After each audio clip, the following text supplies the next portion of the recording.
government to be more sensitive, responsive to its Islamic NGO concerns. 5 million ringgit allocated to creative industry players in Sabah.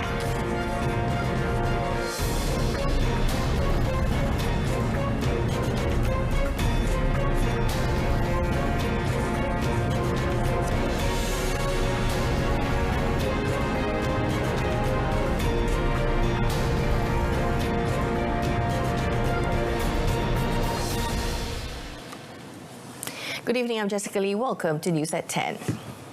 The sole survivor of the tragic carbon monoxide poisoning incident is showing some improvement, but she is still not out of the woods.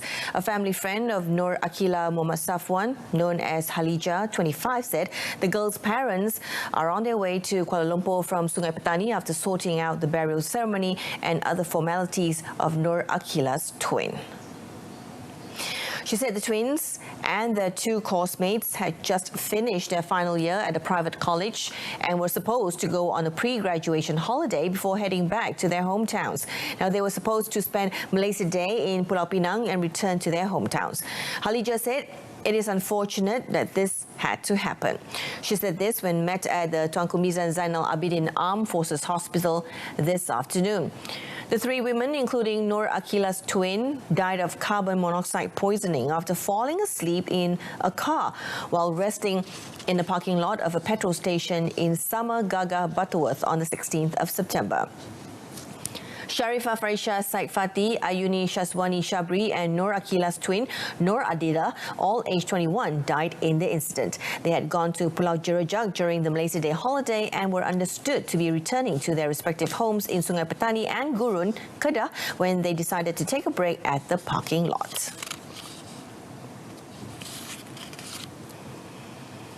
The government will not compromise with any form of extremism that could jeopardize racial unity and public order. Prime Minister Tan Sri Muhyiddin Yassin said stern action based on existing laws would be taken against any party that spread the extremist practices and beliefs regardless of religion. Di mana yang telah pun diamalkan di negara ini, tindakan tegas, berlandaskan undang-undang, diambil terhadap pihak-pihak yang menyebarkan amalan dan fahaman ekstremisme, tak kira apa agama sekalipun. Dalam usaha kita untuk membela kedudukan Islam dan juga memelihara kemurnian akidah umat Islam, pendekatan yang kita ambil mestilah berteraskan prinsip hikmah dan nasihat yang baik. The Premier said this in a special meeting with Islamic NGO leaders organised by Yayasan Dakwah Islamiyah Malaysia or YADIM in Putrajaya. Tan Sri Muhyiddin said he always welcomed views from Islamic NGO leaders. He said Islamic NGO leaders had met him previously to voice their concerns over challenges faced by Muslims in the country and globally. Now, on a related note, Tan Sri Muhyiddin said the Perikatan Nasional government would be more sensitive and responsive towards Islamic NGOs. Now, he said some Islamic NGO leaders have expressed their worries over major challenges faced by Muslims in Malaysia and around the world, especially on new developments in the way of life and thinking, which are seen as a threat to Muslim beliefs and moral values. Tan Sri Muhyiddin said the influence of the ideologies had created various forms of movements at the international level, as well as in Malaysia, which demanded the implementation and enforcement of Islamic laws to be reviewed. He added this includes movements demanding that parts of the Islamic law be repealed and practices that clearly deviate from Islamic laws such as LGBT, lesbian, gay, bisexual and transgender, and deviant teachings be allowed. Daripada perjuangan umat Islam di negara kita ini yang mesti terus diperkasakan. Justru itu saya amat menyambut baik peranan yang dimainkan oleh saudara-saudara pimpinan NGO Islam bersama dengan pihak kerajaan untuk sentiasa bertukar pandangan dan juga saling memperkokohkan peranan masing-masing dalam memelihara kedudukan dan kesucian agama Islam di negara kita. According to him, the developments have created anxiety among Muslims in Malaysia, causing several Islamic NGO leaders to rise in defense of the religious faith and the position of Islam as the religion of the Federation. During the event, Tan Sri Muhyiddin also received a resolution from Islamic NGOs presented by Yadim President Nasruddin Hassan. Among others who attended were Minister in the Prime Minister's Department in charge of Religious Affairs, Datuk Dr. Zulkifli Al-Bakri.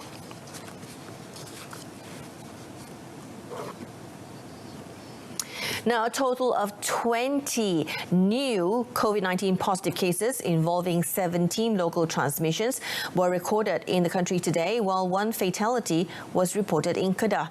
Health Director General Tan Sri Dr. Nur Hisham Abdullah said this brought the COVID-19 case tally in Malaysia to 10,167, of which 722 are active cases, while the death toll now stands at 130.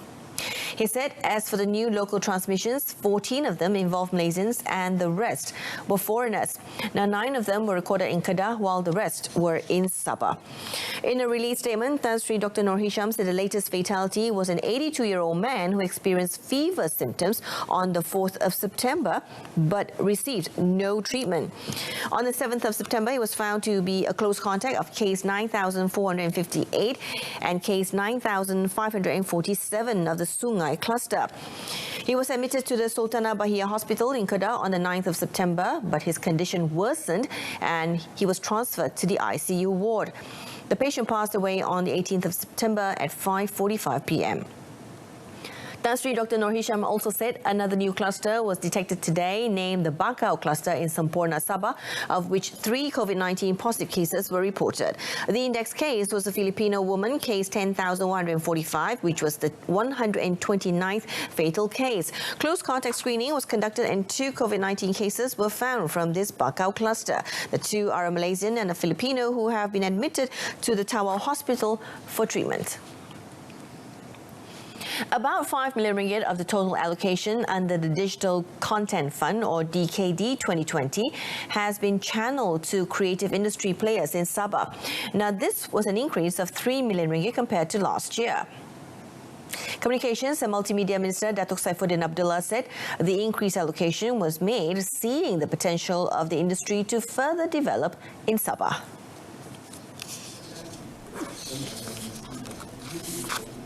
Bakat di Malaysia, di seluruh Malaysia ni sebenarnya banyak, tapi kita kena buka, kerajaan harus buka peluang untuk mendengar suara-suara mereka ini, dan kita mesti bersifat terbuka dan berlapang dada untuk mendengar isu-isu mereka, mendengar cadangan-cadangan dan idea mereka.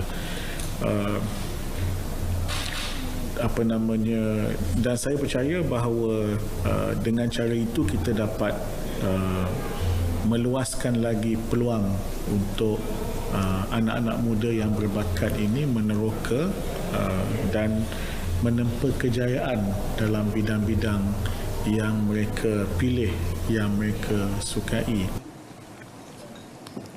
Accredited by professional bodies, the fund gives incentives to creative industry players, not only to be recognized, but also to ensure that the quality of national films could be improved and further protect the local industry. Datuk Saifuddin spoke to RTM after an open talk session with creative industry players in Kota Kinabalu.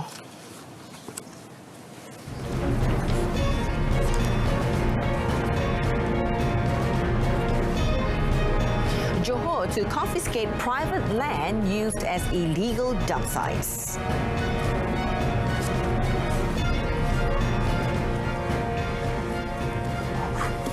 Now, the Johor State Government will confiscate private land used as illegal dump sites in the state effective next year.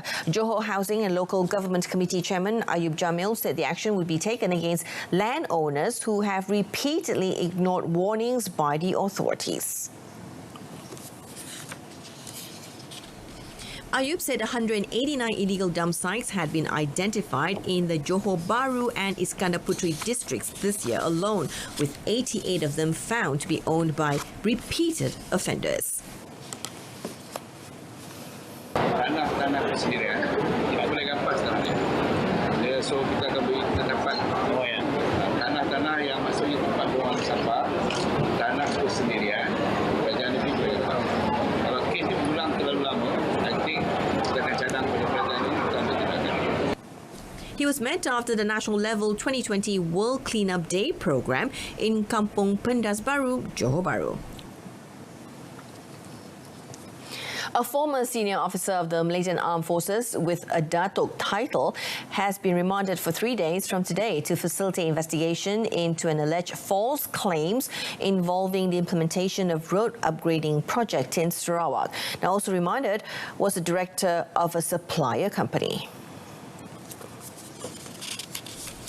According to Malaysian Anti-Corruption Commission or MACC sources, the claims involved the construction and upgrading of 10 state roads linking several areas in Sarawak, which was implemented under the Defence Ministry's Jiwa Murni project worth 800 million ringgit. The project was awarded to the company from 2010 to 2016, and the areas involved are Miri, Kapit, Baclalan, Limbang and Balaga. The remand order was issued by Putrajaya Magistrates Court Assistant Registrar Siti Roslizawati Muhammad Zanin. The two men, aged 62 and 56 respectively, were arrested after presenting themselves to give their statements at the MACC headquarters here yesterday. Prior to this, two company directors, also with a Datuk title, were arrested relating to the same case. A factory owner and an Indonesian worker have been remanded for 3 days starting today to facilitate investigations into the hoisting of the Malaysian flag upside down at a plastic moulding factory at the Senai industrial area near Kulai, Johor yesterday. Magistrate Sharifah Maliha Said Hussein issued the remand order at the Kulai Magistrates Court today to enable the police to complete the investigation. According to Kulai District Police Chief Superintendent Tok Beng Yao, the two suspects, aged 56 and 23, were arrested in a raid at the factory at 2:50 p.m. yesterday, following complaints from the public, who also viral pictures of the incident on social media. He said during the inspection, the factory owner admitted that he ordered his 23-year-old employee, who had just started working for him for 3 months, to replace the worn-out Jalur Gemilang. In a release statement today, Superintendent Tok, however, said the factory owner did not monitor the hoisting of the flag, resulting in the flag being hoisted upside down. The pictures of the upside-down flag was then viraled on social media. The case is being investigated under Section 5 of the Emblems and Names Prevention of Improper Use Amendment 2017 and Section 233 of the Communications and Multimedia Act 1998. 3 members of a family today created history in solo skydiving from a Cessna Caravan 208 aircraft at a height of 4,500 feet at Tekka Airport near Taiping, Perak. A neurosurgeon of a private hospital in Melaka, Dr. Sani Sayuti, 51, his wife Wan Razlila Wan Hassan, 41, who is also a nurse at Hospital Chancellor Tunku Muris UKM, formerly known as HUKM, and their son Izzat Izzuddin, 14, were among 33 participants in the Taiping airstrip event held in conjunction with the National Month. Izzat Izzuddin also emerged as the youngest diver in Asia to jump solo from a Cessna Caravan 208. Dr. Sani, in sharing his excitement, said this was his first solo skydive with his family. Kita rasa sangat excited lah sebabnya pengalaman ni saya rasa semua orang patut lakukan. Memang exciting, memang mencabar, memang sedap, memang best, memang cool. Kena cuba datang buat. He said this to reporters after the event. The father of 3 said he also planned to skydive with his family in Australia or New Zealand in the future. Meanwhile, Izzat Izzuddin said this was his first skydive and admitted that it was very challenging.